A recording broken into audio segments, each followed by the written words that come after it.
a very special exhibition episode of Mike Seibert Radio. I am your host, but today we are two Mikes, two Furious. I am Mike, and who And are I'm you, my also friend? Mike. I am also Man, here as a Mike. just like we practiced, and we are too Furious, I guess. I'm not good at naming things. I never have been, but Right. We've been calling but this no, like a working title for so long. It's almost sticking, though. It's like this might be it. we may have to do it. So, a little bit backstory before we get into our discussion proper here. If you see the title, we are discussing one episode Transformers animated. Along came a spider, the Halloween episode, and we thought since it's Halloween times, it would be a fun opportunity to chat about it. But more than that, this is it's kind of funny, Michael. We were just talking about this right before we went live. We probably should have went live and then just relitigated this because we're going to relitigate it here for the audience because that's what people like first thing in the morning is more litigation. But no, we've been kicking around the idea of doing a Transformers animated watch through podcast similar to other podcasts that our friends do, and we kind of wanted to do our thing because you're a huge fan of Transformers animated. It's one of your favorite Transformers things, but Yes. there's an extra gimmick that goes with that, in that it's a huge Transformers blind spot for me. I haven't seen Transformers animated. As of this recording, as of this show, I have seen 2 episodes of TFA. One, the pilot, just to figure out if this was a project I was really interested in taking on, and it blew me away. I really this 9th episode, the Halloween episode. I watched it for the very first time last night. So Nice. it is it's very fresh in mind. I'm really eager to discuss it. So eventually, once I kind of figure out my schedule and way in life, and my dude Michael Andrews gets his situation all figured out, and folks stop sitting with samurai swords and coke dealers and all that other stuff. But no, we are going to launch. I guess we'll call it Two Mikes, Two Furious. I don't know. If you have Working title. please, like, so my yes, working title for 3 years. See, that's what we call it. We call it working title for 3 years. But no, like Right. my buddy Anthony Bricali from TFU.info suggested, like, I don't know, like a year and a half ago. He's like, well, you should have like fandom in the title somewhere. And I'm like, I don't know what that means. And then I figured out and saw what it meant. I go, okay, fine. I'll come back to that. I'll get with Michael Andrews because he's smart about doing titles and stuff. But enough title legislation. Yeah. This is what Like, the people want, Mike. More yes, title I stuff. know. Yes, more legislation, more titles. I'm gonna shut up a sec. How are you doing, my friend? I'm doing great. I'm glad to be here. I'm glad my home's unpacked enough that I can come live and do this. And I found my microphone this morning, so firing on all cylinders. I love it. Super cool. So, before we kind of talk about the episode, and we're going to talk about this episode relatively extend a little bit about your affection for Transformers animated. Like, what is it about TFA that really gets your motor running? Yeah, well, I think right off the bat, it came out hot on the heels of the Transformers movie, live action movie, 2007. And I think that was like the height, like the re-inspiring height of my Transformers fandom. Like that's the movie is what got me back into Transformers, really. Technically it was Transformers Armada, and then I dipped off the radar a little bit again, and then the movie got me back in big time. So I think that's what it was initially. And then just the fact that like Transformers Animated does this crazy thing where it sort of like snubs its nose at the original property, but also pays like loving care to it. Like they flip all the characters and you know, kind of like the stereotypes of them on their ear, but then they also just like pay this loving respect to the original cast, and I just think that's so cool. And you can kind of see that reflected in fandom because it's kind of, you know, I hate to say universal, but it's almost universally loved. I mean, it's really liked by everyone, whether you're like hard school G1er or, you know, kind of a new face to the show. So I think that's, to me, it was just something that was kind of like right on the cusp of being edgy. You know, as you know, I like the Transformers movie a lot. So like something that Mhm. sort of like, you know, stuck its tongue out at the original thing and freshened it up was a big deal for me. Plus, just to throw in, it was hand drawn. Like that animation style is, you know, that was one of the last things that was like, you know, Transformers that was like not computer generated. It's pretty cool.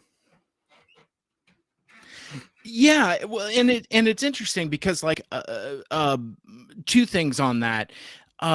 One, I think I agree with you that TFA is mostly universally loved, but I also think it was ahead of its time. Because like I think folks didn't know what to do with it. Like for example, I didn't know what to do with it. Like it was a hard pass for me. Toony hand-drawn style, and I just noped right out. Like, I think, I saw, like, a trailer or something, or saw, like, watching the characters actually transform where they do, like, the Tasmanian devil spin around, Yeah, and I was I'm gonna just say, or like like the Tom and Jerry getting in a tussle situation. yeah, and I'm just like, "Well, this isn't for me." And I didn't even give it a shot, and I'm kinda regretful of that. Now, uh, even so, though, I think if I had watched it at the time, I think I would have been equally sour on it unless I, Yeah, like, had stuck for me. But I think what makes it so, universally loved now is that it is brave and bold and exciting and does all this crazy stuff like in the episode we're about to talk about here. It takes some traditional G1 stuff and it just throws it right in its face, yeah. and even takes like Beast Wars lore and kind of throws it in that I mean, it's like that is brave when you can sling mud in two different fandoms at the same time. And I was just I like this. Um Yeah. So, Yeah, well, if that's sort of the a theme. It sort of goes on to do that, and sort of it, you know, by if you get to the end of the series, it takes from every Transformers property. Like it's wild. Can't give you any spoilers or examples at this point, but yeah, they take from everything. right, which is why we're gonna do a whole damn podcast about it at some point. So, yeah, so we thought that this would just kinda be like a fun, soft pilot kinda proof of concept type of thing, just to see, how we like, talking about these episodes, how you like us talking about these episodes. We're doing this one as a live stream just for funsies.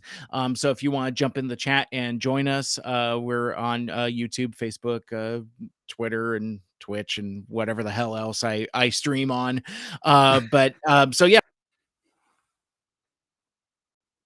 if you want to heckle us stuff, or if you caught this episode long after the live stream ended, yeah, just hit us up on socials and let us know what you think, and what potentially you'd be looking forward to in a Transformers animated fandom discussion type of thing. So I think I guess that's well, I was about to say that that's enough preamble, but I guess one more thing I want to cover before we kind of dive into the meat of the episode is that we're doing this specifically this week to capitalize on Halloween times. I mean, obviously, Yes. it's the Transformers Halloween episode, and incidentally, is this the only Transformers Halloween episode? Or there like other instances? Like, I mean, obviously, I don't think there was a G1 episode, but Yeah, I was gonna say, at least of this series, it's the only Halloween episode. They never kind yeah. of went back to that, uh, jumping in on uh, that. But yeah, I can't think of anything that's like explicitly Halloween. A lot of the themes of the show got a little darker, and they didn't always lend themselves to a Halloween inspired episode. This one was like just bordering on the edge of silly. Like Transformers Animated was just bordering on the edge of silly enough to allow that. mhm. And Yeah. personally, I love Halloween specials of any type. So like this is a big win in my book, this episode. So this is pretty high in your rotation of this time of year type of stuff, right? Yeah, I was gonna say when you watched it for the first time last night was probably like at least the 15th time, probably 20th time, because I try to watch it every year around Halloween, at least, that one episode. Gotcha. Yeah, that reminds me a little bit unrelated of how I watch Transformers the movie. It's like, well, how many times have you seen it? Well, I've seen it at least 36 times. I mean, Right. I could say that pretty confidently. Yeah. Probably double that. But yeah, no, it's just kind of interesting. So unrelated to Transformers, I mean, I was in that rotation aside from this episode of TFA. You mean like Halloween related? Yeah, yeah. Oh, just like of anything? Yeah. Yeah. Well, yeah, I do have sort of a, kind of a schedule of things. I don't know if that's normal for people or not, but I also like to watch the Pumpkin Wrapper episode of Power Rangers, Mighty Morphin Power Rangers. There happens to be one episode where the villain's like Of a course. jack-o'-lantern themed. Yeah, yeah. As you Yeah, can Angel see, Grove represent. for this Transformers podcast, I wore all my Power Ranger gear. But yeah, that I At like least to watch a lot. it's Hasbro. I mean, I have no Yes, excuse yeah. with my X-Men shirt, but I feel whatever. like there's some connective tissue between like Transformers and Power Ranger fans, so it's Yeah. allowed. There's big robots. Um, but yeah, I like to watch that a lot. I don't know about series. Like I like to watch the Halloween specials of shows. Like I like to line up all the Office Halloweens and like the Parks and Rec Halloween stuff like that. But every Halloween, at least since the movie came out, every Halloween night, I end the night by watching Trick or Treat, which I think is the greatest of all Halloween movies. I don't know if I agree with that, but I think that's I would say that Trick or Treat is very underrated. So Yes. I'll meet you halfway. Sure, So sure. where do we want? Yeah, yeah, it's the Revenge of the Mikes. See, at least Toby's hanging out with us. Oh, incidentally, you could catch Alpha Magnus at TFCon Chicago coming up here at the end of the month. He's gonna have a table and he's doing the stuff and the things and that's gonna be a fun time. So no TFCon for Michael Andrews this time around, right? No, no, I've been toying with the idea of now that I'm getting a little more settled, like driving out, but I imagine finding a hotel room and stuff like that would be off the table. So it's there in the back of my mind, but I'm not gonna entertain it too much. Gotcha, gotcha. And just to remind folks, TFCon Chicago is coming up this Friday, October 21st through the 23rd. I am going, humble brag.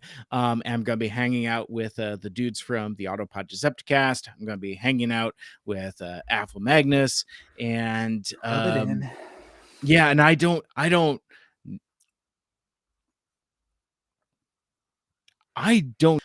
that it was three things that drew me in to make me decide because I was going to pass on this one. As folks might know from following me on my social medias, I just recently celebrated a milestone anniversary, and originally our getaways and celebrations were going to be a little more elaborate. At the end, we decided to keep things a little more low key, which freed up a little bit of time, a little bit of budget to make Nice, Mike. to make my trip to, well, I mean, it was completely unrelated. It was like what we had planned a I hope. larger, well, yeah, no, it was like it wasn't until like we were originally going to go to the East Coast and do like a cruise and Hmm. that just got a little too unwieldy and a little more complicated. So I didn't even think to propose, doing a TF con so close, because we were thinking we were going to be gone around the same time. And then once it became clear that that wasn't going to happen, I was like, well, do we think this is something that, I mean, Lucky was very supportive in that. She's like, yeah, go. But anyway, part of the reason why I'm bringing all this up is it was three factors that got me to decide to go to TFCon, because I'd been telling everybody no for months, and it was really the Peter Cullen announcement that kind of got the boulder moving. That's one. But then it was Susan Blue also. So that's two autographs on my Transformers the movie poster. I was like, okay, Mm, and she doesn't do a whole lot of conventions. So I right. think that's almost more of a coup than Peter Cullen himself.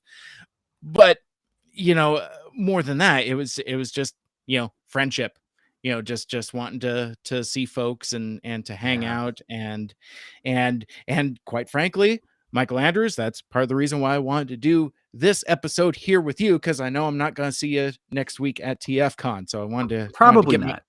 Maybe, but probably not. wanted to get my Michael Andrews fix.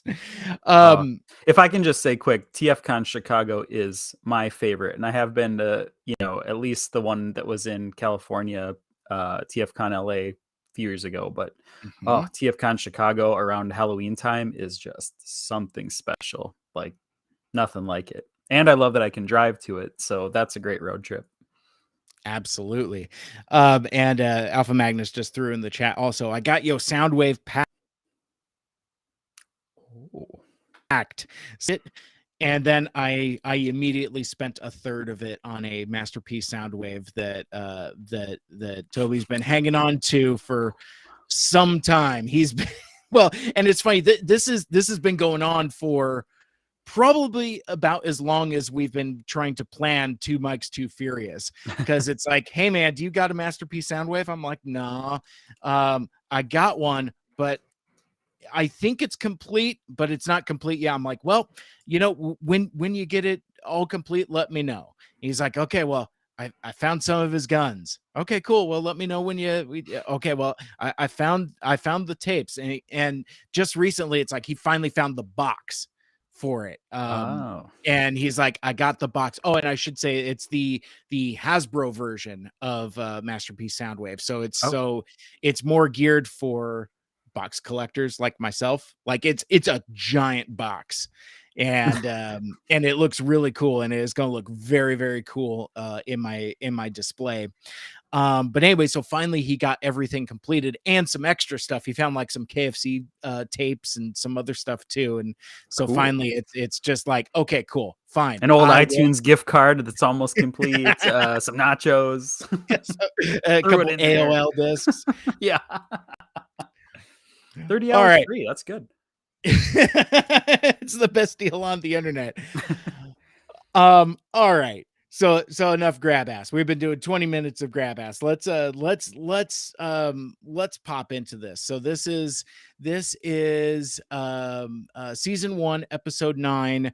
Along Came a Spider originally aired on February 16th of 2008. So nowhere near Halloween times, but ironically enough, probably by the time we get to it in our podcast proper, it'll probably also be not Halloween times. Yeah. So yeah, so like I could go in front of me from the TF wiki, but instead let's start with Michael Andrews, and let's talk about what this episode means to you, why it's special, and just kind of get knuckle deep in those feels. Yeah, yeah. Well, actually, just the way you phrased that, Wyatt special, I thought of Derek Wyatt, the artist we lost not too long ago, and this is like one of his babies. I am obsessed with his art style, and this show is just showcasing I think it's the craziest pairing, right? Of Derek Wyatt and Transformers, like two things that, should not exist together, but made something beautiful. Um, but also, what I really like about this episode and the show in general is a lot of it's written by Marty Eisenberg, who, I mean, I don't want to get too in the weeds of like who plays who and who writes what, but Marty Eisenberg is like a powerhouse of cartoon writing. He's done some great stuff, and I think he brought like a level of continuity and like overarching storyline to the whole show, which really made this a lot more special. I mean, you of course get the sort of like each week is a new adventure thing, but you also get like this sort of, really a lot more epic and characterization than you'd expect from a cartoon. Um, and frankly, I think this one's cool because it's like I said earlier, it's a Halloween episode. Like it starts with a bang. It starts with Halloween stuff right away. You know what you're getting into. You know there's going to be trick or treating later. Like that's what I like in a Halloween episode. Kind of relating it to like my real life and how I feel about watching stuff on Halloween. I like to watch movies and shows around this time of year that take place on Halloween. I don't like to just watch scary movies that are just scary for the sake of being scary. Like I want there to be an actual timely Halloween October 31st tie-in. And we get that in this episode. Very cool. So yeah, so with me, as I had already said, that this was my first time watching the episode. And I didn't realize until it kind of got moving that I realized that this was such an iconic episode, like in terms of the reveals. Now, Yeah. the thing about being part of the Transformers fandom is that there are some things that you just kind of intrinsically know in terms of like fates of certain characters, but you don't necessarily know the journey. So like in I again, the example I can bring up is that everybody knows that Optimus Prime dies in Transformers the movie. Well, I mean, obviously Optimus Prime dies in every continuity ever. It's a straight up trope at this point. But it's one of those things where it's not necessarily a spoiler or a surprise, but still watching the events as they play out. My point being is that once I knew which episode this was, I was like, "Oh, this is where we find out that that Alita 1 is Black Arachnia or vice versa." Yeah. I knew that from like like a Transformers the Basics episode or just general fandom shorthand, but I didn't really know how it happened or why it happened or so it's interesting. And it reminds me of why I get annoyed with like some of like the Marvel MCU stands that kind of come out of the woodwork sometimes trying to like sharpshoot you on Twitter about things that they think they know from the comics, but it turns out it's just something that they read on a wiki. If that kind of like weird I don't know if it's reverse gatekeeping or whatever it is, but like I've had folks get in my mentions. It's like, well, actually, and it's like, you fetus, you don't know what you're even talking about. It's like you didn't read those comics, you just read a darn wiki. Go Right. away. That kind of thing. Um, but no, so like I knew Black Arachnia's true identity, but I had no idea the entirety of the story that came with it. And I will also put that since I have not watched these episodes, I don't know what happens from here. Right. If anything, and don't tell me, but so it's kind of it's interesting to watch this 22-minute episode as a singular thing because I don't know what kind of lead up there was up to this episode. and I don't know what happens after. So I only have this little bit of information to work with.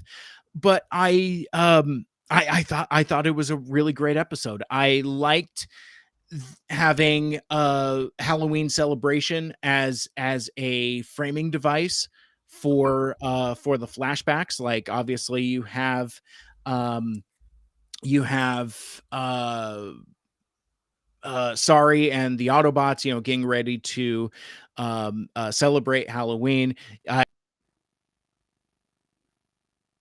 I love the figure out which pumpkin to choose, and it's like that one's too weird, that one's too normal, that one's too round, and the one that she settles on was just right. And then of course, Bulkhead being Bulkhead, he's very helpful. um Right. um Oh, but that's another great thing about this show is Bulkhead in general. Like he's one of my favorite additions to the canon of Transformers, and he came from this show. So that's a biggie for me. yeah, and my initial impressions of Bulkhead, because I've only seen him twice in these two episodes, and he doesn't strike me as dumb specifically, but I mean, there's an inherent sweetness to him. But I think it's like, when he like squishes the pumpkin, it's like he just literally doesn't know his own strength because he's a giant robot and doesn't know how to deal with these squishy organics. So it's like Right. a learning curve. But I don't necessarily take him as like, like a dullard, that type of thing. I don't know. Right, right. Well, actually, I was going to ask you since we were kind of talking about, offline, we were talking about Firefly a little bit. Yeah. So when you say you've seen the first episode of this show, because there's like the original 3 episodes that were kind of like an origin story movie for the show, and then for years you had to buy that like on a separate disc outside of season 1. So when you say you've seen the first episode, did you see like the very start of the show?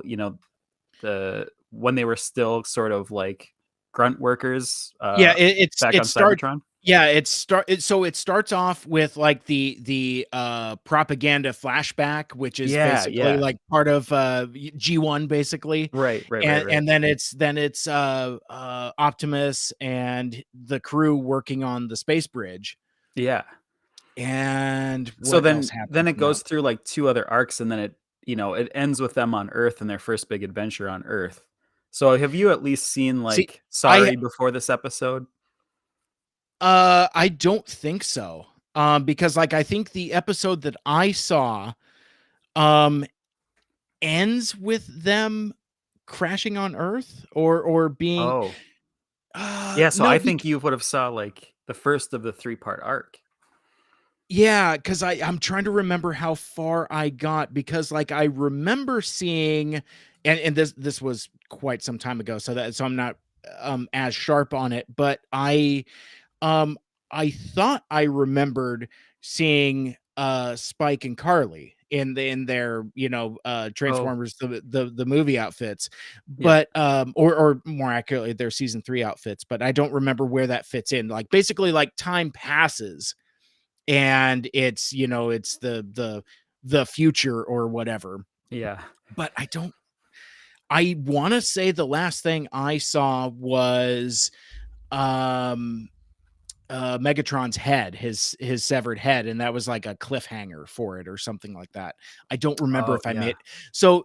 Uh, you know what? Now that you got me on it, I'm going to bring up my Tubi TV and Okay. see what I figured out, because yeah, it's like I don't, more or less, I don't know if I've seen all 3 of those episodes or if I just saw 1 or 2 or what. Let's see. But yeah, and I was kind of asking because you when you mentioned Sorry, you kind of brought her up sort of warmly, and I was curious if this was like the first time you're seeing her and having that impression, or if you kind of had, you kind of know who she is from the pilots. Yeah, I think this is actually my first real actual interaction with her, because because yeah, I'm looking at it. Season 1, episode 2, transform and roll out exclamation point part 2. Sorry discovers the Autobots and the Allspark, and I don't think I've seen this. Now that I'm Interesting. looking at it. Well, anywho, that aside, I Oh, in fact, I know I have not seen this. I'm gonna start. I'm gonna stop skimming through it because it's like, no, sure. I have not. Oh I yeah, have yeah. not seen that. So Give it I a have. pause. So technically, I've only seen the first third of the first episode. Then, so yeah, Okay, it was okay, it was gotcha. literally just transform and roll out exclamation point part 1. That's all I've seen. So yeah, so I don't think I even saw Sorry in that episode. But Sure. again, through fandom stuff, I know who she is. Like I know that the key around her neck is like a piece of the Allspark or something like that. Yeah, And yeah. and even like I know somewhat about the truth about her or what happens to her and things like that, but in not any kind of detail. Like it's sometimes like when you have like spoilers without context, Mhm. it's so abstract. So the stuff that I know about what happens to Sari is so abstract to me. I don't even know what it is. So Yeah, it's like like how you when get I there, right. yeah. So it's like once I get there, it'll probably make sense. But now it's just like, oh well, it's just something Chris McFeely said in a video. So Sure, sure. Yeah, well, actually, couple things. One, this episode in particular is sort of very foreshadowing of what's to become of Sari in a oh. lot of ways. And two, um, I guess since we're still talking about the intro of the show and you see Sari right away, Hmm. yeah, what do you think of her as the the human component of the show that is so often maligned in the Transformers fandom? What do you think of this human element to the show? Well, unlike a lot of my friends, I actually think that humans are integral to the story of the Transformers, or at least Earthbound Transformers. I mean, you Yes. could you could do Cybertron stuff and things like that. Like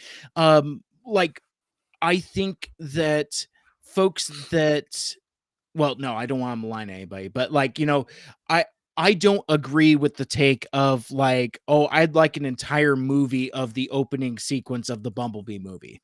I Yeah. don't need Yeah. I don't need that. I don't Same. I I don't really want that. Um I mean, like it could be cool, but I think for like a compelling Transformers story, I think you need the human element to keep things grounded and certainly to give a sense of scale. Like we talked about this a lot when we all got together on Autopod Decepticast. Iconic moments of me for me from that movie is when the Autobots reveal themselves to Sam and Michaela. Now, if they're all just Transformers, if they're all just robots, that moment has no significance or relevance or grounding because there's no humans for the robots to tower over. So Right. I think that having squishy humans around, one, gives the Autobots somebody to protect, and it gives them somebody to interact with. Like I'm reminded of like More Than Meets the Eye Part 1, when like Hound is driving Spike around and he's like got all these questions about the earth, and it's like, oh, it's Yeah. it's strange and unique. Well, And yeah, the if it fish out of water, if I can jump in, the fish out of water yeah, element to me is one of the most fun things about Transformers. I kind of like we don't know what we're doing here exactly on Earth. We do happen to speak English right off the bat, but we also don't know anything about where we've landed here. But right. I think without the human element, ouch, we do really need it. And I think Yeah. we can kind of see that in the Netflix series, because the Netflix series trilogy, it's pretty cool. I mean, I think people kind of like it, but they're not still talking about it, right? um there's like there's something missing there. I think it's all bots in space all the time. You lose a little bit of relatability.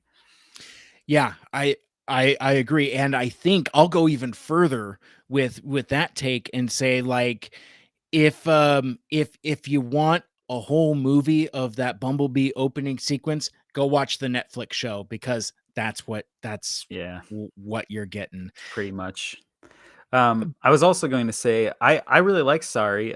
She she could be kind of a throwaway character, but they end up doing like a lot with her, and she is really silly, and she is kind of got that that little cartoon character, Fairly Odd Parents type voice, but she packs a big punch. And one of the things I really like about her, skipping ahead just a little bit, but maybe that's necessary, um, we we see her in her Optimus Prime costume a little bit later, and not only is that adorable, um, for two, it really plays into like kind of the finale of the episode, and meeting up with Black Arachnia, but it also it's something that we see throughout the show. She sort of, even though she's always hanging out with like Bumblebee and Bulkhead more than the other characters, Mhm. she has this like love and respect for Optimus, that really plays a huge part in I think it's at least the finale of season 1. Yeah. And again, jumping ahead as well, I really enjoyed that moment, like when she comes out and she's even like cutting on him too. It's just like it's like Yeah, I don't sound like that. And right. David Kaye as this version of Optimus, Oh, my God, he's incredible. I really enjoy this take on the character, because like, yeah. we've talked about the Optimus Prime character in so many other contexts. I've said in other places that I don't necessarily care for inexperienced Optimus. It's like, an Optimus racked with self-doubt and things like that. I'm like that's what you have Hot Rod for. That's what you have Rodimus Prime for. Get this Yeah. stuff out of my Optimus. But this is not that. This is um He's actually the best of Transformers, right? He's sort of like a soldier, sort of, I don't know, honorably or dishonorably discharged.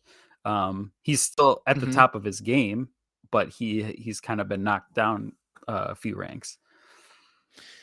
Yeah, yeah, kind of a humbled Optimus, but he Right, can he right. can still turn it on. Like, he chooses violence often. Like that, like that that Yeah, that he dices that stuffed spider with the quickness. right, So right. he can turn on the murder jets real quick. Yeah. Well, and that's something I want to bring up too, because another thing I love about Transformers Animated in general is that all their weapon, like the fact that they have weapons, it's not just like laser blasters and guns all the time. Like each of Yeah. them have sort of a special handheld combat weapon that's worked into their transformation and their alt mode, but also has Mhm. like a cool ability. Like, I don't think you even see Prowl in this episode, but he's got No. like nunchucks that are uh like, yeah, or no, he's got throwing stars, Jazz, that you see later in the series. He's got like nunchucks that are made out of his like tailpipes. So Oh, I don't know. that's I just think awesome. stuff like that is pretty cool. And then the toys actually did that, where they like hit him into the transformation. See, I love when you can integrate things from the toys and it goes back and forth Oh, between the animation, and I think that's something that's missing. Like, the War for Cybertron toys told a completely different story than what the was a completely different story than what IDW2 was doing. And it's right. like, I don't know. I mean, I guess I would like to see whatever like the future Transformers media is. Maybe it's like whatever is beyond Earthspark, or whatever like the new comics publisher will be. Something where things are kind of like um more cohesive. Not I guess that's what they tried to do with the aligned continuity, but I guess, I don't know, do it better. I don't really know what to say about that, but like, I don't know. I just like I just remember seeing like some of those Fan First Fridays live streams, and like they would be talking about like the story of like the exclusives. It's like, oh yeah, and Ratchet and Ratchet goes off to Paradron and does all these adventures, and this is what Puffer and Road Ranger are up to. And I'm just like, give me some of that media, because it sounds like for like the Hasbro marketing folks, they've come up with their own story that just isn't available anywhere. And I've just thought it's Yeah. like, well, you have comic books, you have shows. It's like, why is there no fiction attached to whatever fiction they've created for the toys? Yeah. I guess I'm just saying, like, I would like the media to connect with the toys, kind of like what they do in TFA. That's a long way of saying that, but Yeah. We got there. We got there. yeah. I'm coming in for a landing. I could stick this. I could stick this landing. But back to like the what I love about this episode, the Halloween component. It checks, like, this episode in particular checks a lot of boxes for me. It's a Halloween story, which I've mentioned I love. It's also a flashback story, which is a trope that I love in just about anything. When you kind of get those interspersed flashbacks, and it's sort of telling a story, it's switching chapters, right? It's like, go back, I want to know what happens. It's doing that. Plus, it's a little bit of a love story, Yes. sort of, kind of, and it's sort of got a heist caper vibe to it too, because in the flashbacks they're sort of like raiding this old Decepticon ship. So it's kind of got all those elements in one. So I think it's a really strong episode, just outside of the series as a whole. Yeah, I almost forgot about the heist element. And I was like, oh yeah, that's right. That's why they're on that planet and in that ship and all that. I forgot about all that. So Right. let's kind of break down some of this stuff. So Yeah. uh so Optimus sees that kind of triggers the first flashback. It seems like he's got this phobia of spiders, and it is just kind of funny because it is just straight up Black Arachnia looking spider. I mean, because and that's what I mean. So like, even for like a first time viewer, I clocked that. I was like, oh, this is Yeah. the Black Arachnia episode. Cute Okay, little cool. nod there. Got Yeah. it, got it. And even then, when you meet Optimus and Sentinel and Alita, um, it's interesting. And again, thinking about things from like a toyetic standpoint, it you can tell that the character design of Alita is basically a pre-tool of Black Arachnia. So I mean, Yeah. she's got like the larger trunk, very similar body type, and a lot of like the same bits. Like you have a lot of TFA toys. Like, did they make a figure of So this of version of of Alita? no, they didn't do. Either someone made a custom one, or there was. I actually don't remember. Either there was a prototype made or something. But there is kind of like a model of one floating around online. But I can't remember if it's official or not. I really wish they would have, because it'd be awesome. It'd also be so expensive that I'd probably never find it. But Yeah. it'd be it'd be really cool to have. Well, part of Um, the oh, go ahead. Sorry. Oh, I was gonna say, she's great in this episode, and she's a really cool character design, Alita One. And I love her sort of like rogue Yeah. power, where she can like download other bots' powers. Um, that's pretty cool. That's a nice little nod. And then also another box this checks for me. It's not as grand and storytelling wise, but I love Sentinel Prime. Uh, I know he's kind of like the asshole of the show, but he's such a cool design that I'm so excited to get any content with him in it. That's a man. So a couple other things to go off there. I didn't piece it together that it's Rogue. Like Oh yeah, the absorbing power, because like yeah, it's interesting because like the first few times it's like Sentinel says it and Optimus says it. They're like, use your power, or she's like, okay, well, I'm going to use my power here, and I'm like, what is and it isn't until like she does it a few times. It was when she like pops up with Optimus's grapple gun hmm. that I'm like, duplicate other Autobots powers, because like there's the whole contention of like, my power doesn't work on organics. But Yeah, it was like, what I love is that it doesn't hold your hand and explain everything. Like I delighted in having to actually watch the episode and figure things out through context where it's like, oh, that's what her power is. Because Yeah. like, yeah, they just keep calling it that. It's like, oh, okay, well, I'll use my power, my power this, my power that. Well, not to keep tooting Marty Eisenberg's horn, but that's something he's really good at. Like, I think a lot of cartoons now have kind of, well, they've definitely gone to like a shorter episode length, but a lot of shows have lost that sort of like, don't talk down to the viewer. Don't just hit them over the head with a hammer of everything you want to do right away. There is sort of this unpacking element to this series in general that's a lot of Mm-hmm. fun.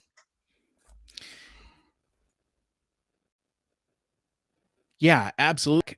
So it's the three of them. It's Optimus and Sentinel and Alita. And so because I think that's how they refer to each other, Optimus and Sentinel. Yeah. Are either of them Prime at this point? Like, is Sentinel Prime, or is Uh, that I don't know if that's a spoiler or not, but Yeah, like, I don't know, and I don't know if it's a spoiler or not either. I can't remember if they've kind of used that sort of loosely or what. I know. Yeah, I think maybe they are. I think maybe. I mean, this is totally without looking up anything. I think that'll be sure, the yeah, fun of yeah, this. But I uh-huh, think uh-huh, I think Prime is sort of like not as high of a delegation as it is in the other continuity. Because maybe this is a little bit of a okay, spoiler. Later on, we see Ultra Magnus, and the Magnus is actually the mm-hmm. highest like ranking title. So I think it would. I don't know if they do say Prime in this, but I feel like it wouldn't be wrong if they did. Like likely Okay, Sentinel gotcha. Prime is also a Prime. Got it. So it's yeah, so it could be something like it's a lower ranked designation. So Yeah. it stands to reason that either or both could be Prime at this Right. point. It's more of a rank than a title. Yeah. Yeah. Um, And uh, another spoiler alert, why I love the series so much is because it does make Ultra Magnus like the best bot in the biz. And I'm a huge Ultra Magnus fan. So of course. having the Magnus actually be like a rank is really cool. That sounds super metal. The Magnus. Man, man, man, man, Yeah. man, man. I love it. That's super rad. I also want to talk about the dynamic between these three characters. So in this continuity, and obviously never seen Alita before. Um I want to talk about and ask about the dynamic a little bit, because like their dynamic strikes me as almost kind of a Hot Rod Springer RC situation. Like, in more traditional continuity, Alita is more paired with Optimus, and but here, based upon how he acts and how upset he is, it almost seems like he's either they're together, or he's fixated on her or something. Sentinel seems way more upset than Optimus does when Optimus says that they need to leave. They need to leave Alita behind, because they can't detect her life spark or life essence or whatever Yeah. it was. Yeah. So what do you? Yeah, I think this episode is really interesting because it sort of answers a lot of questions that you get from the pilot, right? Because if I don't know if you Mm, remember, but in the pilot episode, there is a Sentinel cameo because when they first spot the Decepticon ship and all that stuff, Optimus radios back and gets Sentinel on the horn, and Sentinel's like, just doing his shtick, like "I hate you, Optimus" sort of a thing. yeah, And yeah. then Optimus has that great moment where he's like, bring up footage from the hold of our ship where they have the Allspark, and Sentinel has like his holy shit moment, I'll call Ultra Magnus. But this episode sort of answers like where that falling out happened. But before that, I mean, their dynamic is like he's kind of the buddy that you're like, I don't want to get together with all the time, and probably gets you in trouble at the bar sometimes. But they're friends. They're all friends. They're a little trio. And this is what happens, not only to break up that friendship, but if I'm not mistaken, this is also the incident that gets Optimus kicked out of like the Autobot Core or whatever it is. Right. The what are they called in this? It's like the elite guard. Got it. And I'm trying to remember, because again, I watched it once and I watched it last night. I don't know if that's as explicitly mentioned, or if that just kind of stands to reason. I'm not certain. But Yeah, I think they get into it more later, but this is like the first inkling, like, oh, something went down with them. That's why they have this sort of, and I think that's so cool to like to show that they have this tension between each other in the very first few minutes of the pilot episode, and then almost to the end of yeah. the season, we're finally getting like a little bit more of an answer. Like that's kind of that sort of overarching storytelling that we don't normally get in cartoons, at least now. Yeah, and I again have to admire so much the economical storytelling. I mean, it's like this does a lot in a very short amount of time, Yeah, and the 22 minutes goes by so fast and so much happens, but it doesn't feel rushed. It doesn't feel like again, we talked about that Netflix series. It's like it feels like they're trying to cram 12 episodes of plot into a 6 episode bag, whereas yeah, this feels perfect in that, like, the time to get the sense of dread and to feel the story unfolding. But then you go back to the present time, where you have this looming threat of Black Arachnia, but then you also have just standard Halloween shenanigans. Like yeah, I love well, I love Bumblebee's outfit as Count Dracubot. yeah, That yeah, I mean, it's like if somebody hasn't made a figure of that, like, you just get like a Dracula cape and just do some paint apps for right, the right. teeth. I think that would be a lot of fun. I like the vocal performance there, but again, just I understand why people like Bulkhead so much, because like he rolls up His costume's the best. and the best. So like, but like because of the way it was styled and colored, I thought it was a circus tent. So it wasn't until like Oh the yeah, until Sorry breaks it down for him. It's like, no, buddy, that's a fumigation tent. And I yeah. like almost like Pigpen. I was gonna say the The pig pen. They own the little dirt particles coming off him yeah, for the rest of the episode.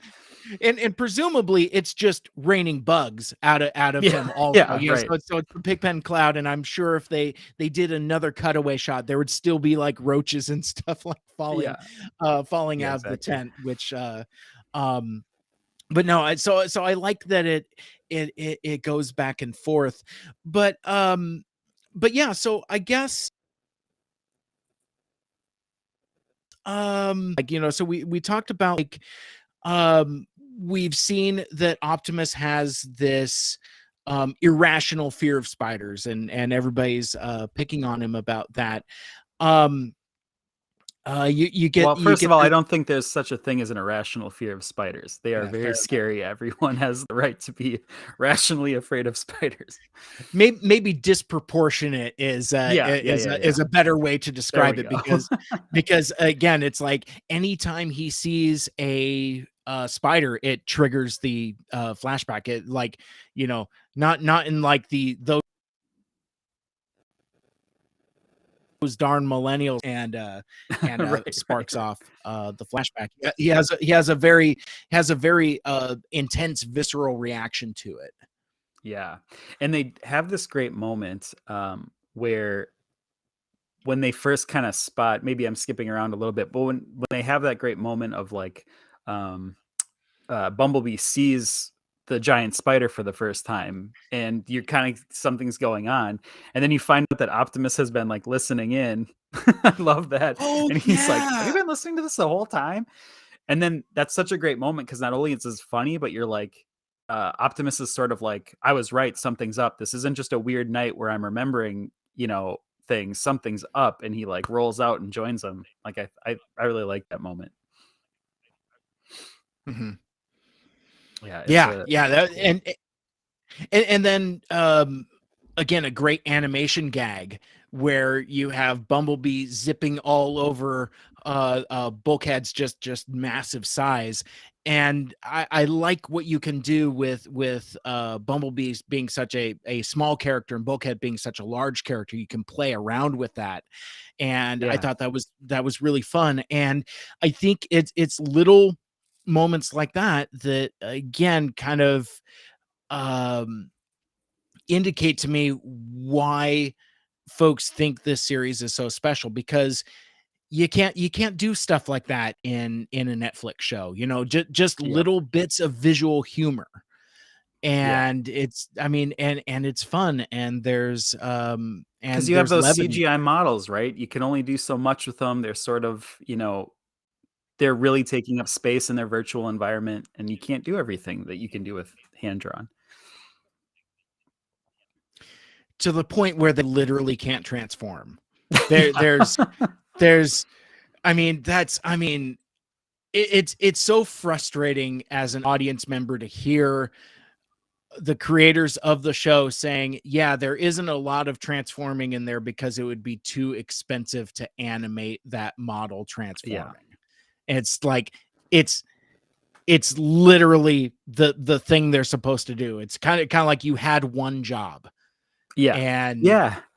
And what I think is crazy about Transformers Animated is like you look at the character designs and you're like, no way can this be a toy ever. This can never be a toy. And then they have an incredible toy line, and the animation or the transformations do work kind of like, how you Mhm. see on the show. And it's wild. I never would have thought they could have like a faithful screen accurate car mode and robot mode in the same toy from this show. And they do. They do. They have tons of them. Yeah.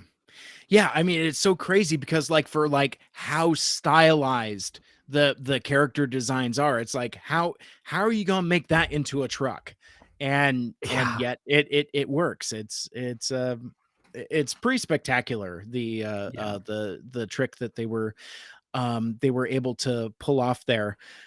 Um, so one thing I wanted to pop back to for just a sec, because I think it was, I forget in which flashback it was, but it was where um Alita is basically, I don't know, it's before abandoned her, but like it's like earlier on when they see like the store of Energon cubes. And I'm like, hey, Oh yeah. Energon cubes, that's cool. Yeah. There you go.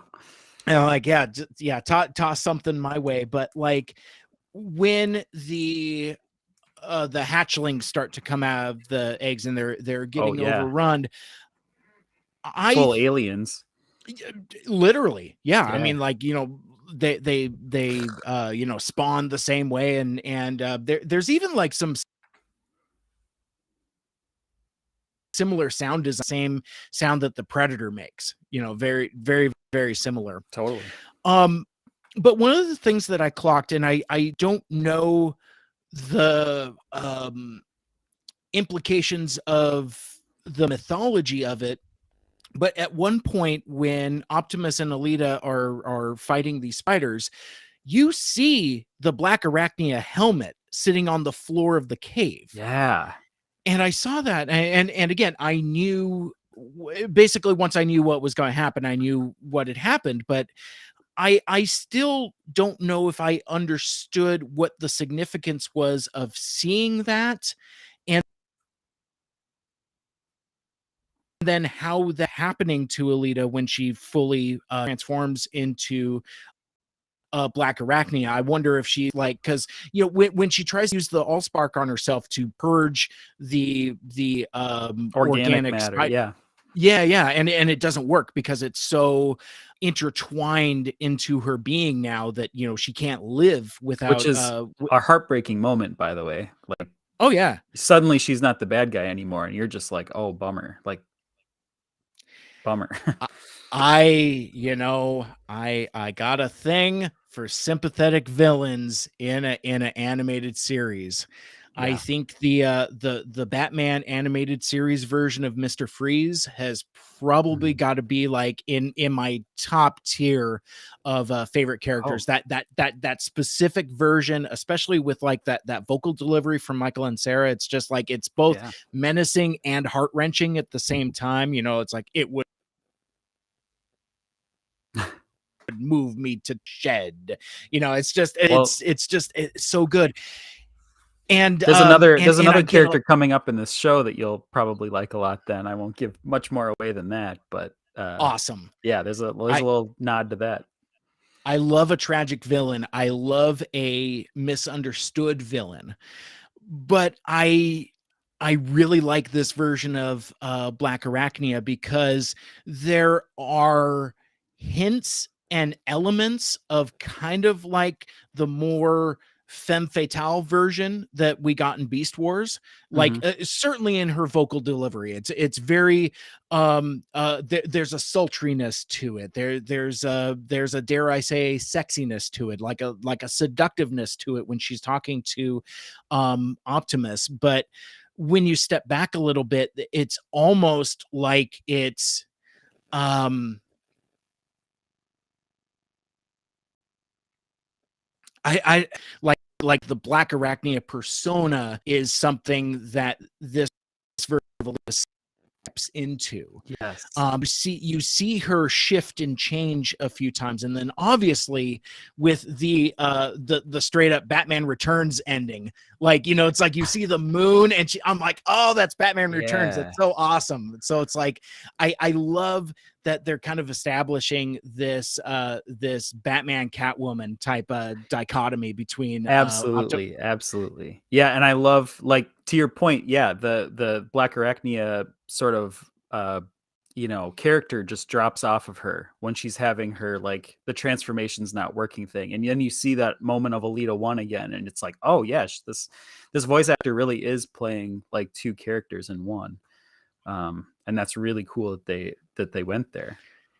And this is also, another, like, more evidence for great writing because it's definitely a nod back to Black Arachnia being in Beast Wars, sort of like a not really into the Decepticon cause, right? Like or I guess, it was Predacon then. But in Sure. this, she's sort of just like along for the ride because she has to, right? Like she got turned into this thing. You brought up the helmet, which I think is cool because I didn't actually notice until this viewing that they showed that, even though it's like so obvious. I was like, oh, I never noticed that it was on the floor of the Decepticon ship. So she's sort Mhm. of picking up this mantle of a Decepticon, but not actually being a Decepticon. And that maybe almost has like a Mandalorian vibe too, if you want to go there. Yeah, totally. And like I about it. It's like, oh, you threw in with them, you know, pointing to her Decepticon symbol, and it's just Hmm. like, well, what else am I supposed to do? They Yeah, accept me, yeah, and you left me, right? Like, right? what was she? What literally? What could she have done? So and it's one of those things where like there's enough dramatic weight for like you understand where all of the characters are coming from. It's like, well, getting overrun. We can't detect her life essence or life spark. We need to get out of here. And Sentinel's like, Yeah, well, no, we have to go back. It's like, well, but we can't. So you understand where they're coming from. But yeah, likewise, you totally understand where Alita slash Black Arachnia is coming from because yeah, I mean they abandoned her and she you know has literally a super villain origin story. yeah. um Yeah. And that's something I like too, and you don't see that a lot in more traditional Transformers fiction. You don't necessarily see like actual supervillains with like, Marvel supervillain stories like, "Oh no, I got doused with a vat of chemicals," or something like that. So it's like, Black Arachnia has this really cool supervillain story with a dash of tragic backstory on top of it, where it's like it's a combination of her, being overrun by the spiders, but then also a little bit of empowerment where, like you said, she puts on the helmet and takes on the identity, the mantle Yeah. of Black Arachnia, and throws in with the Decepticons. I mean, it's like, so for me, it's just like it's thumbs up all the way. It's like I really enjoyed that movement of the plot, but then you also get kind of get some real stakes here because like as the Allspark, you could see that it's having very real consequences, not just on the environment. And I love how they just rolled that out gradually. It's like, you don't like you see the Genesis wave coming out, but you don't really Yeah. entirely have a handle on what it's doing. Like, you see like leaves changing color. It's like, what's actually happening? It's not until you cut back to Sorry that you really understand the consequences of what's going on. And I think that's, to our point earlier, I think this is why you need humans in Transformers, because like it's really not until um the rescue of Sorry that you really kind of, see that this is Yeah. And I think well, it's so silly to me when people kind of like scoff at the human element, because the human element is at the core of like what Optimus Prime's character has always been. This sort of freedom is the right of all sentient beings. He's the defender of whatever planet he's on, that sort of thing. That like you kind of need that sort of like, element of Optimus. It makes him really interesting. Like he will sacrifice, himself, and even in the movies, which obviously you're not a big fan of, but like he's very he puts Earth first when you're putting, yeah. there's a chance that Cybertron could come back, and he puts it on the line because he's like, well, we can't just pick Cybertron over Earth. And I don't think a lot of people would make that same choice. I mean, how many movies in American cinema are all just about like, well, Earth first? I mean, Earth is the most important thing. Like, to have a character that's not putting Cybertron first, crazy leadership.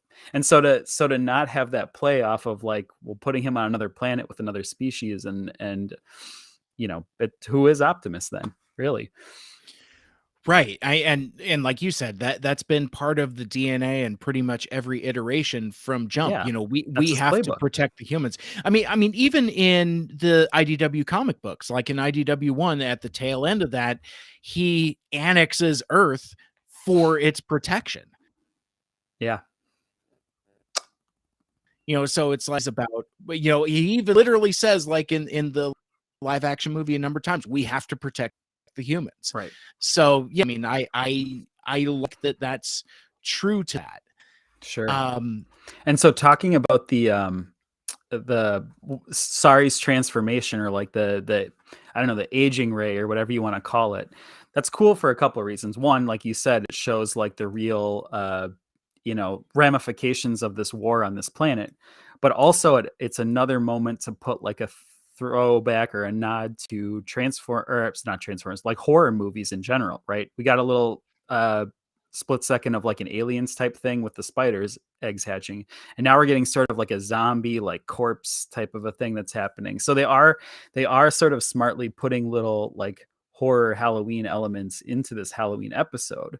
um but at the same time, this is a crucial episode. This answers a lot of questions from the first episode. It sets up one of the main villains.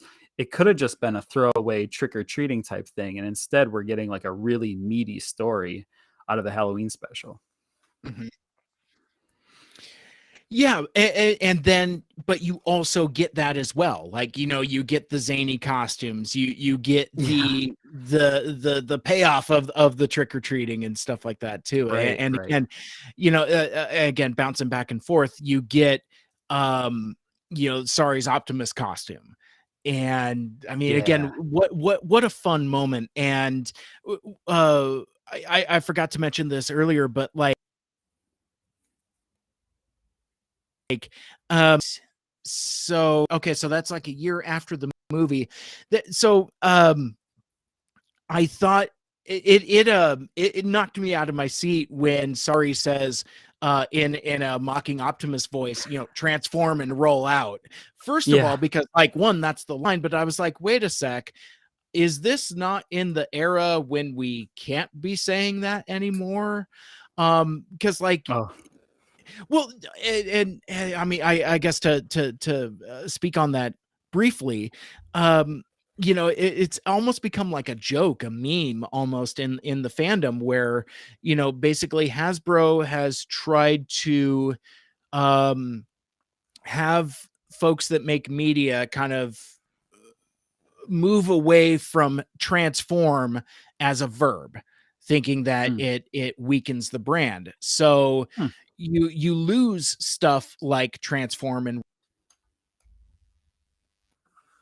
roll out. And I remember reputation of being pedantic about the dumbest things, but like I remember watching that 2007 movie, and Optimus at one point says like, let's roll, which I'm fine with that, because we're still close enough to post 9/11 jingoistic Americanism where that gets a pass. I'm fine with that. But Right. then at some point also he says, roll out, or let's roll out, or something, but he never actually says the phrase Autobots, transform and roll out. Yeah. And I remember being kind of sore about that. It's so dumb. It's so dumb to even say out loud now, but I was like, okay, wait a sec. So they give me a one shall stand, one shall fall that was completely unearned, but they can't give me a transform and roll out. What are we doing? I just remember being Yeah. that. That's just how I found it kind of like weirdly jarring when Sorry actually said transform and roll out. I'm like, I don't think you can do that. Like I was watching a live stream. I don't remember if it was PulseCon or one of the Fan First Fridays, but like, you know, Mark, one of the designers, as he's talking about like the figure, and it's like, oh, and here's how it transforms, and I'm like, I don't think you could say that. I think like there's like a Hasbro sniper with a gun trained on it. Right, It's like right. you got to Ready to say, go. you got to say, anyway, no, it's just, I mean, it was a really long walk for that, but no, it just really, um, one, it threw me off because of what she said, but then also I like when you can have light on your feet moments, fun at the character's expense. I like Yeah. when you can take the piss out of something so iconic, because transform and roll out, that's like, kind of up there as like a top tier Optimus Prime line. Yeah. And for her to say it so mockingly, from a child, it's it's a lot of fun. And I love Optimus's reaction to it. He's like really defensive of it. He's like, I don't sound like that. And Right, right, right. I just really like that, because it kind of reminded me of kind of like some of the big dad energy you get from G1 Optimus, the Optimus that would, play basketball, Yeah. and more contemporary versions of Optimus Prime have kind of focused on like the super serious, super earnest interpretation of the character. They kind of forget that he's also just kind of like a goofy dad. Right, And right, right. There is that version of him for sure, for sure. And I think this version that David Kay again breathes wonderful life into, I think really kind of touches on that, because it seems like, he's badass when he needs to, but almost in a Peter Cullen, in the key of Peter Cullen, he is strong enough to be gentle, which is Yes. Yeah. I'm really excited to see more of Great this. Optimus. Yeah, I love this version, and I'm very eager to see more. Yeah. I was so also, if I can touch on the Sorry rescue one last time. Yeah. Um I was hoping you maybe picked up on this, but there's a great moment when she gets thrown over the edge. That's not a great moment, but but I mean, when Bumblebee and Bulkhead come to her rescue, there's a total like Colossus Wolverine thing, right? Because Bulkhead actually Oh yeah, picks fastball Bumblebee up special. and then Hell does the yeah, big that's right. throw. Yeah. And I was like, oh, that has to be a nod to that moment, right? Like Bumblebee's Oh, almost it kind of has to be. Wolverine colored as is, and then you have the big bulky metal guy. I was like, perfect little nod there. That's rad. I didn't quite connect those dots, but you're absolutely right. One of the other things I like is that yeah, again, I'm fixated on it since Ryan Jett said it in Autopod Decepticast, but there's a lot of instances of the Transformers just being cars. Yeah, So it's like, they're driving around a lot, and I do like that. When Optimus is chasing Black Arachnia, he is just stomping around on the roof. I'm just like, just be a truck, drive. Yeah, right. that you could probably drive faster, but I do like though that they show the consequences of giant robots tromping and stomping around. I mean, he's doing Yeah, damage to these rooftops as he's running around in that pursuit, which again is a detail, excuse me, which is a detail that could easily be overlooked or forgotten about. I for sure. like when there's um that there's care given to casual property damage, collateral damage, if you will, like um because like again, like you see like the big Marvel movies and stuff like that, and there really isn't a whole lot of consideration given to like superhero fights, but thing as subtle Yeah, as like a transformer smashing a rooftop as they're on the pursuit is welcome. right. um Just to touch on that real quick, I also think too, there's something sort of relatable that maybe Transformers don't always know exactly when they should turn into vehicles. Like that adds a lot of humanity to him too, because yeah, we as a viewer can go, "Oh, he should be a car here. He shouldn't be running." But you as a person don't always make the exact right choice. I mean, to switch modes or to like, it is a matter of to them it's a matter of like physicality and instinct, and sometimes that just doesn't come up. You're too distracted by something else. I mean, how many times a day are you like fighting to like unlock a door carrying something, and it's like, well, if I just set this down I could walk through this door, you know. I feel like it's something like that, and it sort of adds like a human element to these big robots.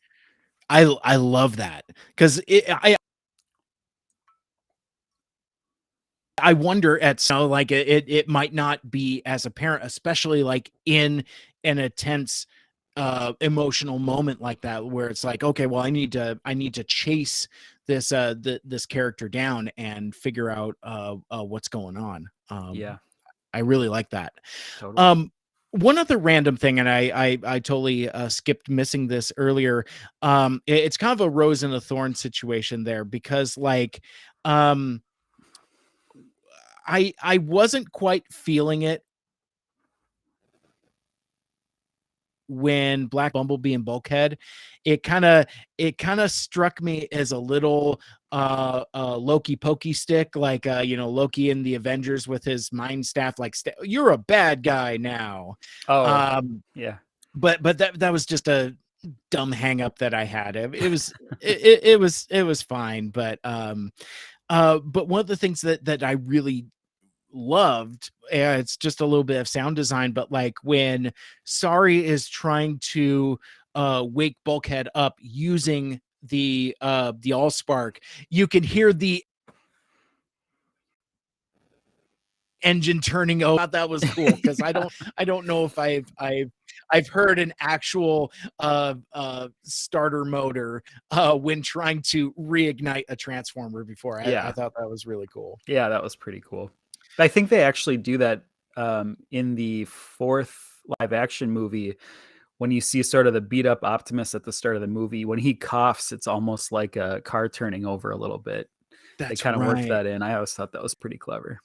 I was kind of distracted by the Marky Markness Right, right. You were still all funky bunch up of here. it. You couldn't even Oh, see the blasting! movie. Yeah, exactly, exactly. And then he wanted to murder everybody. So Right. that's yeah. Anyway, so as we close out here, because I it looks like we're getting close to our end time here. Final thoughts, final observations, anything that we may have missed in terms of like themes or Easter eggs or um Yeah, I think we covered quite a bit, but yeah, there is the finale moment where it sort of ends on like it's not necessarily like a traditional cliffhanger, but there is that moment of like there's something left hanging between Optimus and Black Arachnia. Um I think it was just a really cool. It's a really I don't obviously you don't have the luxury of watching this episode within where it was, but this right. episode like really broke the mold of like the formula of how the show had been going. All of a sudden it's this weird like flashback thing, and we're introducing Black Arachnia, and then it's sort of this really personal story. They didn't involve any of the other cast. There's no Starscream. There's no other. This is just a very personal story that kind of ended up being about Optimus and Alita, and we sort of see that that's how it ended. Like it didn't end with like a funny joke or a laugh. It ended with her on this sort of rooftop being sad, tragic character. And I think that Mm-hmm. was just a really kind of bold choice. Yeah, and I wonder. I mean, now again, folks, I don't. I wonder if what the future consequences for Sentinel would be. Like if he learns what's become of Alita, who Black Arachnia is, if that ever kind of comes back around, because it is kind of the foundation of the rift between Sentinel and Optimus.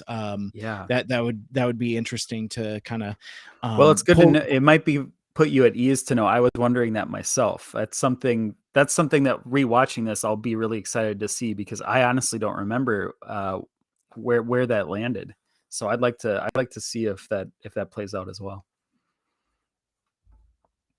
Well, and I think it'll be especially interesting for us for our project, because now that I've seen this episode, because it'll kind of fade into memory when we come back to it, to like see what kind of like cookie crumbs are there, because it seems Yeah. like the writers of the show are very smart about foreshadowing and seeding things and Yes. nothing wasted. Even like you said, like you can tell that there's tension between Sentinel and Optimus right from the jump, but they don't necessarily tell you why, and it's not until episode 9 that you even really get to see that Yeah. origin story displayed. So I again, thumbs up. I'm really excited to dive into this version of Transformers, because it feels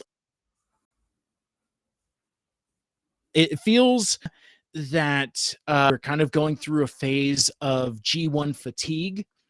This you already said it best, and like it feels like at once a love letter to all of the lore up to that point of Transformers, but also doing its own thing, and then also slinging a little bit of mud in the eye of what came before, and kind of taking the piss out of some stuff, which all Totally. of which I really appreciate. I can understand the why around, and I think it's one of those things that kind of gradually found its audience. And folks like me, because of folks like you who were there at the start saying like, no, that you might not think it's for you, but I promise you it is for you. Give Yeah, it, yeah. give it a shot. And the more that I see, the more I understand. It's like, yeah, this is something I definitely want to chew more on. Well, that's good because it's my favorite episode of the whole show. I'll let you know right now, but I'm glad you liked it because I was kind of thinking this is sort of a terrible episode to start with because it is kind of its own story. There isn't a ton of nods to like the original movie or the original series, and even the lore they borrow is sort of borrowed from Beast Wars a little bit. So I'm Mm-hmm. glad you got like a good impression off of it because it's not a great maybe it's not the best like piece of the whole, when we're talking about the themes of Transformers animated and some of those nods to the original material. Well, and to that, I would say that this probably is actually a better, stronger episode for me to start with because it is so standalone. It kind of stands on its Yeah. own, and it gets me to think about how referential things. I'm like, I don't necessarily need to sustain on Easter eggs and references. I don't necessarily need that to live. Like I'm currently in arguments with some of my friends about Andor, the new Well, yeah. Star Wars show. It's like, well, there's no references, there's no Easter eggs. I'm like, yes, exactly, and it's great. It's Yeah. like not Yeah. not everything has to tie back into Nudge, something nudge. else. There's 3PO. Like, Exactly. And yeah, and so I kind of found that refreshing. And whereas with this, I found it refreshing more as like a cool remix. Like yeah, this is a whole new interpretation on Black Arachnia, which is still faithful in a way to her characterization, to where it's not like I'm gonna fold my arms a little bit, but you're like, hey, wait a sec. Then when she really turns on the sultry energy, it's like, okay, that's fine. That's fine. yeah. It's like Right. I'll say like I'll allow it through folded arms. I I like this version of the character though. I Yeah, think she's a really cool character. yeah. It's cool. Um so before we part ways for now, and again, we're gonna get into this hopefully by the end of the year because this is the 15th anniversary of Transformers Animated, and we lost Derek Wyatt earlier this year, so we really kind of want to get this project going before the calendar closes on 2022, but it'll probably be winter time. But yeah, we're definitely eager to get into it. So if again, let us know what you think. You like this, you don't like this, what are you looking forward to? Transform Animated deeply, and then a salty G1er who's doing it for the very first time. Just let us know what you think. I am on social media at Mike Seibert Radio. I'm on Twitter, Facebook, and Instagram, and I'm pretty active on all those equally. Or you can send me an email, mikeseibertradio@gmail.com. The spelling is Seibert, to get a hold of me. Michael Andrews, if folks wanted to get in touch with you, how would they do so, finding you on the internets? Yeah, well, you can find me on Twitter at Michael Andrews, and I don't have as many outlets as Mike Seibert does, so that's where you can find me pretty much. I also write books sometimes, so you can go check out those. I have links on my Twitter profile, so check them out or don't. But please do. So I just moved into a new house. yeah, so real briefly on that. So like, is the Coming of Mage saga available again? Yes. Am I able to get my Two Mage, Two Furious on? Yeah. Oh, yeah, actually, that's a good point because there was a time when they weren't. But yeah, the Coming of Mage, the entire saga, two books, is available now. And actually, I just recently published a third novel that's not related to Coming of Mage at all. It's its own standalone, sort of like dark, spooky detective story. Pretty good for the season. If anyone wants to check that out, it's called Gone for a Spell. Nice. And that's out now. That's You've out done now. published it. Yep, Wow, where we are live. way to bury the lead, my friend. I know. So I'm humble to a fault. yes. Yeah, buy my books. Oh, by the way, I just put out a whole third novel that I've been working on for the last couple of years. Yeah, whatever. It's Yeah, just kind no, of no there. Just biggie. whatever. Just check it out or don't, whatever. And roll out. Yeah, yeah. Back to the No, but no, this was an absolute blast, and I really appreciate you taking the time out of your day, because trying to get this out before Halloween times I think is going to be a lot of fun for folks. Give them a flavor yes. of what this with what this dynamic will be. I'm sure we'll listen back to the tape several times and make several notes about Yeah. what works and what doesn't, and kind of refine the project. And then hoping to launch sometime before the end of the year. But yeah, I think with that, if there isn't anything else, I think that will wrap it up for this special soft pilot presentation of Two Mike's Too Furious. My name is Mike, And my name's also Mike. and until next time, tell all are one, make good choices. Bye, y'all. Happy Halloween. Happy Halloween times. More workshopping needed. Yep. Goodbye.